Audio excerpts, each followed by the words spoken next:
Theresa May is making an attempt to bring the leaders of the main parties at Westminster together to find a consensus on Britain's exit from the European Union. Her call came after her government survived a vote of no confidence in the Commons. But the Labour leader Jeremy Corbyn has so far declined to take part, insisting that Mrs May must first rule out a no-deal Brexit. Downing Street has refused to agree to that concession. Nazanin Zaghari Ratcliffe, the British Iranian woman being held in prison in Tehran, has ended her hunger strike after being offered medical treatment. 21 people are now known to have died in a terror attack on a hotel and office complex in Kenya. Theresa May has begun meeting other party leaders to discuss a way forward on Brexit after surviving tonight's vote of no confidence. Rebel Tories and Democratic Unionist MPs united behind the Prime Minister a day after joining forces to defeat her EU withdrawal deal. Tonight's motion was rejected by 325 votes to 306, a majority of 19. Mrs May, who's faced criticism for not trying to find consensus with other party leaders to break the deadlock, told the Commons that individual meetings would start immediately. In a statement outside Number 10, the Prime Minister said the time had come to put aside self-interest. I believe it is my duty to deliver on the British people's instruction to leave the European Union, and I intend to do so. So now MPs have made clear what they don't want. We must all work constructively together to set out what Parliament does want. The Prime Minister has already held discussions at Downing Street with the Liberal Democrats, the SNP and Plaid Cymru leaders at Westminster. But Jeremy Corbyn has rebuffed the idea of any meaningful talks for now, saying the Prime Minister must first rule out Britain leaving the EU without a deal. Mrs May has just days to reach a consensus before she has to outline a new plan to MPs on Monday. Our political correspondent Alex Forsyth has been following tonight's developments at Westminster. The ayes to the right, 306. The noes to the left, 325. With that, Theresa May survived to fight another day. A much-needed victory for the Prime Minister after yesterday's crushing defeat. She was bolstered by her backbenchers and the DUP, who, despite voting against her key policy yesterday, today declared their confidence in her government. But that hasn't lessened the bitter divisions over Brexit. Tonight, Mrs May restated her intention to reach out across the Commons to try to find a consensus, offering meetings with other party leaders. She said Jeremy Corbyn's reluctance to take part was unfortunate. I am disappointed that the leader of the Labour Party has not so far chosen to take part, but our door remains open. It will not be an easy task, but MPs know they have a duty to act in the national interest, reach a consensus and get this done. Earlier in the Commons, Mr Corbyn explained why he wasn't ready to take part in any talks with the Prime Minister. Before there can be any positive discussions about the way forward, the government must remove clearly, once and for all, the prospect of the catastrophe of a no-deal Brexit from the EU and all the chaos that would come as a result of that. Other opposition leaders did meet the Prime Minister tonight for what she called constructive talks, including the Liberal Democrats, Plaid Cymru and the SNP, whose Westminster leader Ian Blackford later wrote to Mrs May. He said the SNP would only enter into further discussions if they were based on an extension of Article 50, a guarantee there wouldn't be a no-deal Brexit and, as he told MPs earlier, the possibility of a second referendum. I commit the Scottish National Party to working constructively with the government. However, I do think it's important. I do think it is important in that regard that we make it clear to the Prime Minister, in a spirit of openness in these talks, that the issue of extending Article 50 of a people's vote and avoiding a no deal have to be on the table. Meanwhile, there's disquiet among Brexiteers in Theresa May's own party about possible compromises. The International Trade Secretary, Liam Fox, warned against the idea of remaining in the customs union. I've said regularly that I don't think that being in a customs union is compatible with the type of Brexit that I want to see, which sets us on a course of having an independent trade policy. A customs union means no independent trade policy. Tomorrow, the Prime Minister and other senior government figures will meet MPs who, according to Mrs May, represent a range of views on Brexit. But despite the talk of trying to reach a consensus, it seems the parliamentary deadlock is holding firm, and finding a way forward is as complicated as ever. The SNP and Liberal Democrats have stepped up pressure on Jeremy Corbyn to back another referendum after 71 of his own MPs signed a letter saying the public must decide on Brexit. The party's official policy keeps the option of a second referendum on the table if it cannot secure a general election. Our political correspondent Ben Wright has this report. Labour is in a bind. If it helps the Prime Minister get a Brexit deal through Parliament, the party's many supporters who want another referendum will be furious. But if Labour doesn't attempt to find a workable compromise, it may end up sharing the blame for a no-deal Brexit. Since the party's autumn conference, Jeremy Corbyn has been able to stay ambiguous, calling for a general election while accusing the government of botching Brexit. But now the confidence vote has failed to trigger an election, there is pressure on Mr Corbyn to quickly clarify the party's position. Tonight, it has set tough conditions for talks with the Prime Minister. But with time draining away, polling suggests a majority of Labour Party members want another referendum. So do dozens of Labour MPs.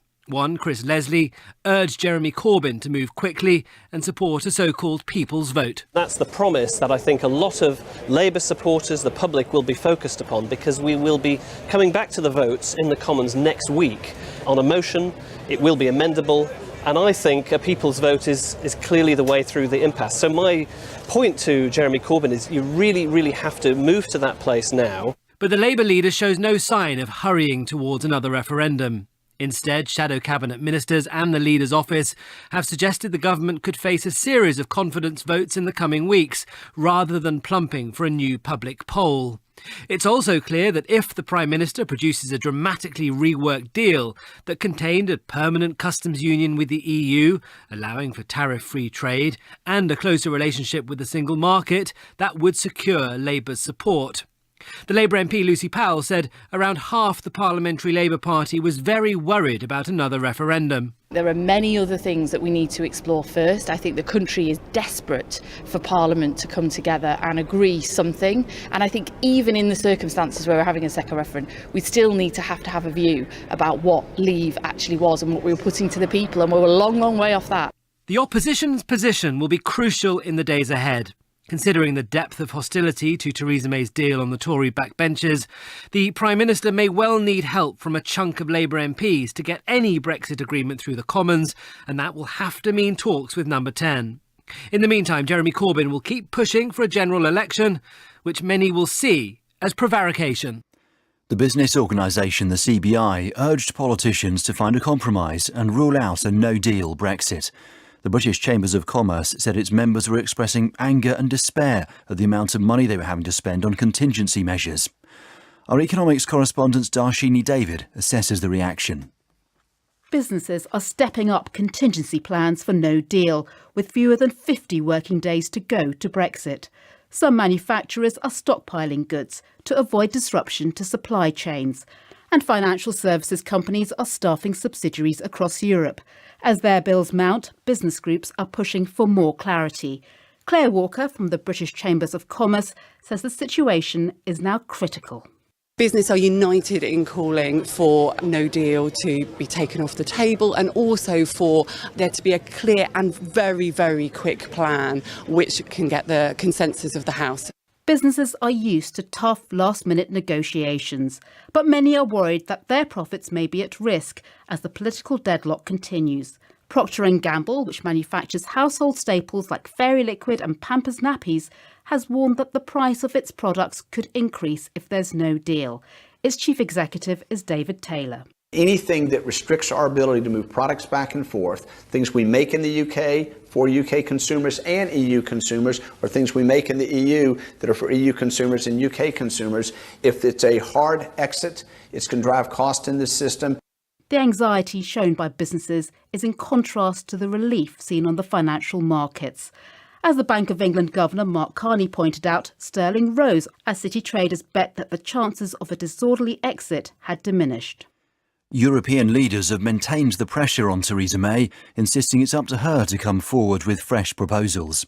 But the German Chancellor Angela Merkel said there was still time for further negotiations. From Brussels, here's our Europe correspondent, Damien Grammaticus. In Brussels and capitals across Europe, there is a sense that a fog of confusion has enveloped London, so EU leaders have been left peering through it, searching for clarity. In Berlin, Angela Merkel said it was up to the British side to say what was going to happen. In Strasbourg, the EU's chief negotiator Michel Barnier said the EU would not reopen negotiations on the withdrawal agreement already reached with Theresa May, and as there was now no clear majority in the UK Parliament for any alternative plan, the Brexit process had ground to a halt. C'est maintenant au gouvernement britannique de clarifier comment le Royaume-Uni veut procéder. It's now for the British government to clarify how the United Kingdom wishes to proceed in organising the orderly withdrawal which it requested, and how beyond this orderly withdrawal it wants to build an ambitious and long-lasting partnership, he said. And he added a backstop solution for Ireland has to remain in any deal. But the Irish Prime Minister Leo Varadkar indicated there were ways to avoid the UK leaving the EU with no deal, including a shift to the UK's red lines. We've always said that the risk of an unplanned, disorderly Brexit at the end of March can be avoided, including, if necessary, by an extension of the Article 50 deadline. This will be subject to a request from the UK being made and agreed by all member states. But France and Germany both made clear that any delay in the UK's departure date would only be considered if the UK comes up with a realistic plan that had a chance of passing Parliament in Westminster. So little clarity in the fog. The first editions of the morning papers are dominated by the Brexit deadlock. Wrecker Corbyn slams door on Theresa is the headline on the front page of the Daily Mail. The paper says the Labour leader has been accused of playing politics by spurning the Prime Minister's invitation to talks. The Mirror says Mr Corbyn issued an ultimatum to Mrs May. Ditch no deal, then we'll talk. For The Sun, his decision to duck the invite only serves to deepen the crisis. The Telegraph says it's heard a recording of a phone call in which the Chancellor Philip Hammond told business leaders that the threat of a no-deal Brexit could be taken off the table within days. The paper says Mr Hammond explained how a backbench bill could force the government to extend Article 50 next week. The Guardian says Tory MPs remain deeply divided about how Mrs May should adapt her deal. The Times says there's dismay among senior ministers at her decision to put herself at the head of efforts to forge a cross-party alliance. One cabinet minister is quoted saying the charmless Prime Minister is ill-suited to such delicate diplomacy. A British Iranian woman being held in prison in Tehran, Nazanin Zaghari-Ratcliffe, has ended her hunger strike after she was promised specialist medical treatment. Her husband, Richard Ratcliffe, has expressed his relief and thanked the Foreign Secretary Jeremy Hunt for taking a firm line with the Iranian government. More details from our diplomatic correspondent, Caroline Hawley. Nazanin Zaghari-Ratcliffe stopped eating food on Monday, the same day the Foreign Secretary summoned the Iranian ambassador to demand that she be given immediate access to the health care she needs. Now her family says her lawyer has been shown written authorisation for the treatment outside jail that she's been demanding. She's apparently asked her family to arrange appointments for a specialist to examine lumps on her breasts and for her to see a psychiatrist. Her husband Richard said he was happy the hunger strike was over, but sorry she'd had to resort to it. It's now nearly 3 years since Nazanin Zaghari-Ratcliffe was arrested by Iran's Revolutionary Guards, accused of spying and sentenced to 5 years in jail. The British government says she's innocent and should be freed. The trial's begun of a former RAF and British Airways pilot whose vintage fighter plane crashed onto a road during the Shoreham by Sea air show in West Sussex in 2015, killing 11 people.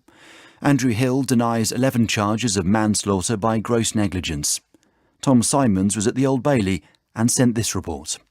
The Old Bailey was told there was nothing wrong with the Cold War-era Hawker Hunter jet. The pilot, Andrew Hill, was described as experienced, but someone prepared to take risks. Prosecutors said his flying that day was seriously negligent. He'd been attempting a manoeuvre known as a bent loop.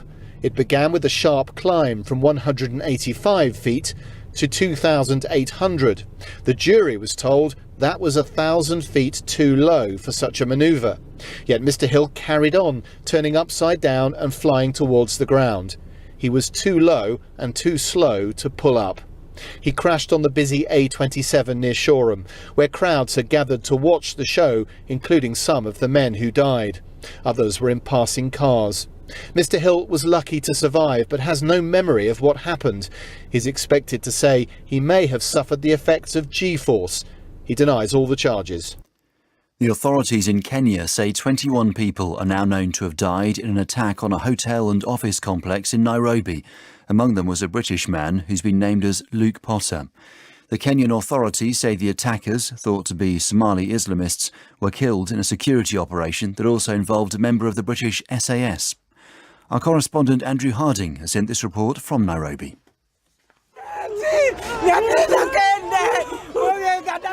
Grieving Kenyans searching for relatives today at a Nairobi morgue, amid concerns here that the official death toll could soon rise. The Red Cross says it's still trying to trace 50 people reported missing.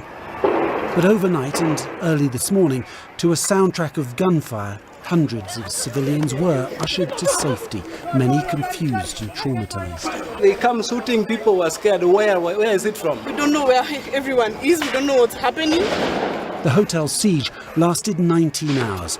Kenya's President Uhuru Kenyatta was quick to praise his country's sometimes fiasco-prone security forces. I want to commend the quick and effective response by all our fighting teams for neutralising all the terrorists involved in the attacks. The Kenyan authorities, anxious about their tourism industry, insist they are winning the battle against the chaos and extremism that spills over the border from neighbouring Somalia. But there's a long way to go. In the meantime, Britain has been touched directly by this latest incident. Among the dead was Luke Potter, who'd been working in Nairobi for a charitable foundation. He was described as a calm and determined man. And among those who helped in the rescue operation was an unnamed SAS soldier in Kenya on a training mission.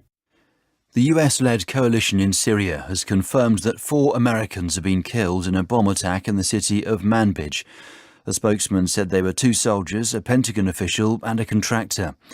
The Islamic State group says one of its members carried out the suicide attack. Our Arab Affairs editor Sebastian Usher reports.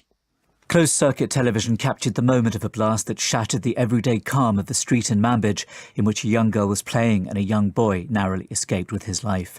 It's now confirmed that US soldiers were on patrol at that moment, and several have been killed or wounded. A number of locals were killed too, and many more injured. The attack comes just weeks after President Trump announced he was pulling out all 2,000 US soldiers from Syria.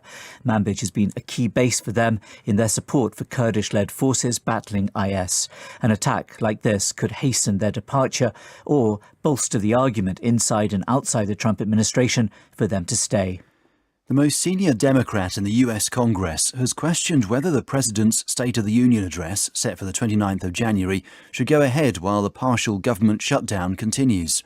Nancy Pelosi, the Speaker of the House of Representatives, has written to Donald Trump calling for a delay or for the speech to be issued as a written statement. From Washington is our correspondent Gary O'Donoghue. The State of the Union is a constitutional requirement on the President to update annually both houses of Congress and is an opportunity for the White House to set out its legislative priorities. In modern times, the President has delivered it in person, and it's a central part of the political calendar. Delaying it or simply sending a written statement would be embarrassing and a rather concrete symbol of paralysed government.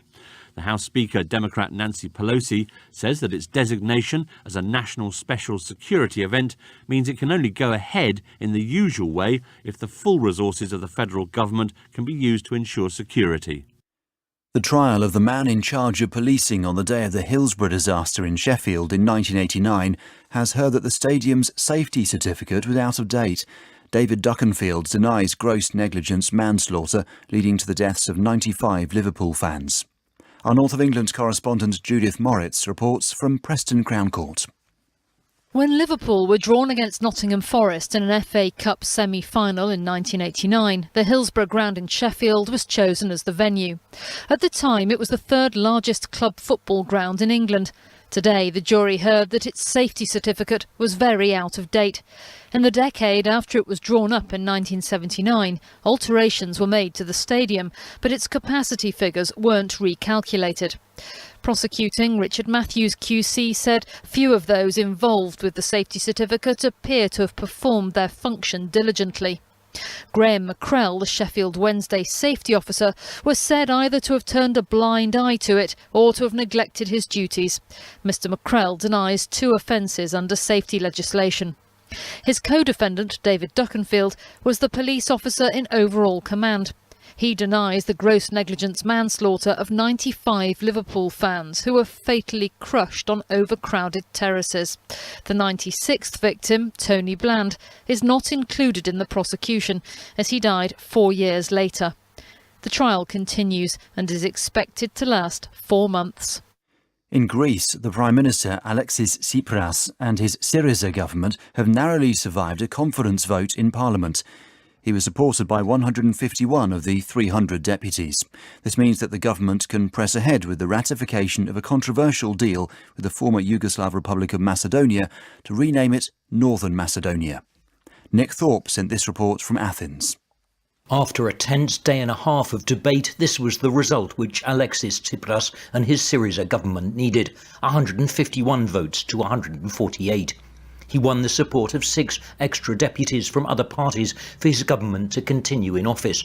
This means his government can put the controversial deal with its northern neighbour, to be called Northern Macedonia, to a parliamentary vote, expected very soon. The deal was ratified by the parliament in Skopje last Friday. Now only the approval of the Greek parliament is needed to end the 27-year-old conflict over the use of the name Macedonia. The rate of inflation has fallen to its lowest level in almost 2 years.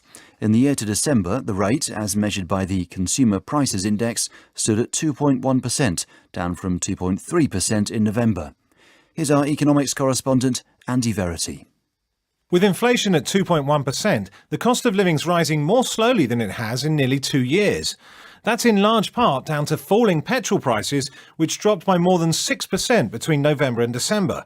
That downward pressure was offset by rising prices for items such as hotels, mobile phone charges, toys, games and food. Energy prices were one of the fastest rising elements in the cost of living, with gas bills up more than 7% over 12 months and electricity up 9%. However, a price cap on energy that came into force 2 weeks ago should help to curb future rises. And there's little sign of inflationary pressure in the pipeline, with prices paid by producers for their supplies also rising more slowly than before. When you strip out volatile items such as food and fuel to get so-called core inflation, it too is benign at just 1.9%. That means there's little pressure for a further rise in interest rates, at least not in the first half of this year. On the markets, traders are now betting that won't happen before September. In the city, the 100 share index closed down 32 points at 6,863. In New York, the Dow Jones ended the day up 142 points at 24,207. On the currency markets, the pound was up 1 cent against the dollar at $1.28.6. Against the euro, it was up 0.9 cents at €1.12.9, making a euro worth 88.6 pence.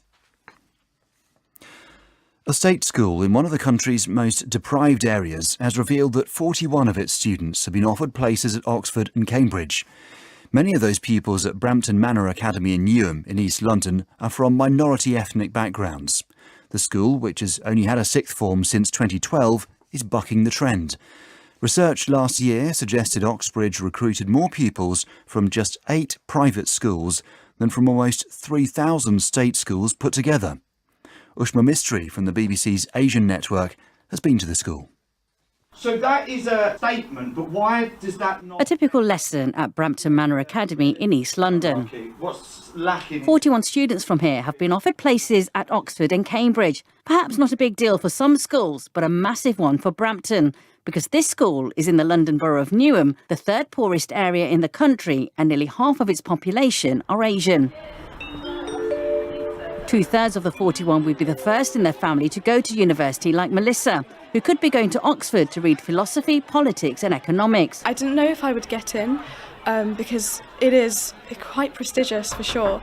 Most of the pupils, like Elora, have English as a second language. She only arrived in the UK when she was 15.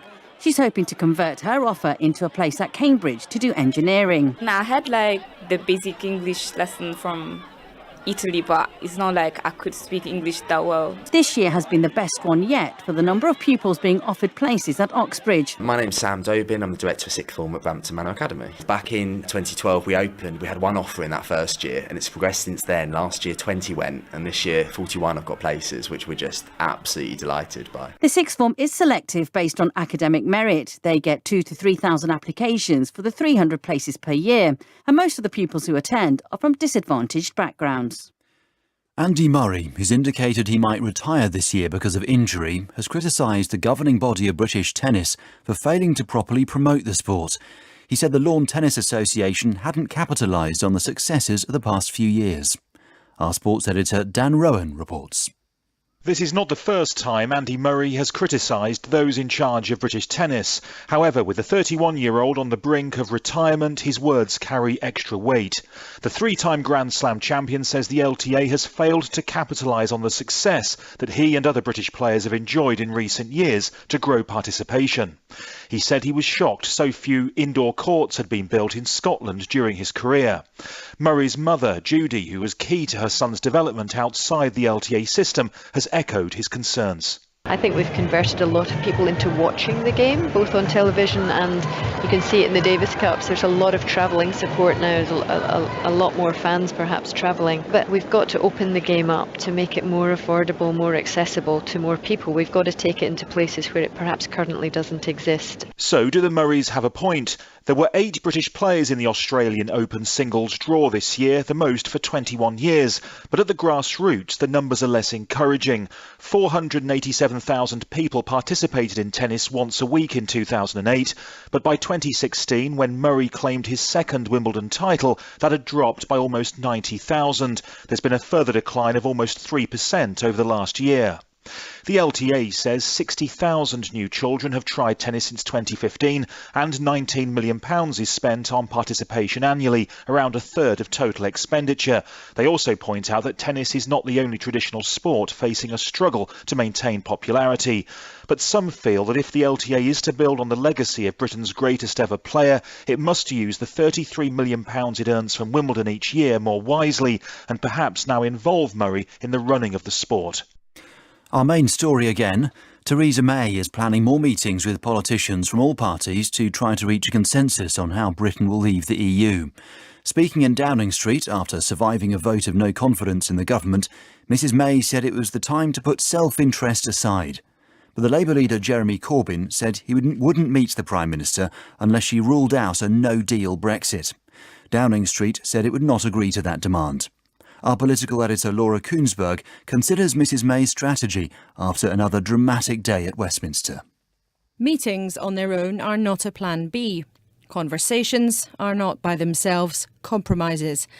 To get any deal done where there are such clashing views around requires give and take.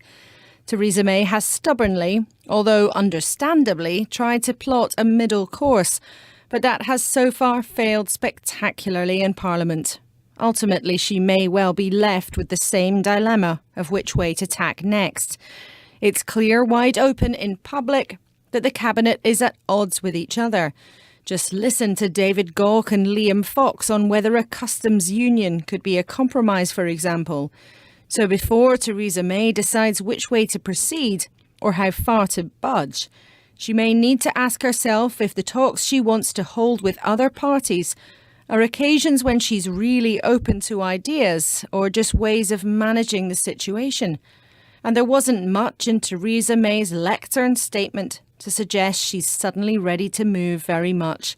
One former minister described it as flicking the V's at the 48%. She's deluded, she never changes her mind and cannot conceive that others might. If all that the Prime Minister intends to do is massage a few egos with these talks, it seems unlikely that she will find a quick route to success. Across Parliament, for a very long time now. Even some MPs who were on the Prime Minister's side have been intensely frustrated that she hasn't listened to them. It will take a lot more than a cup of tea in Downing Street to bring her many critics on board. BBC News.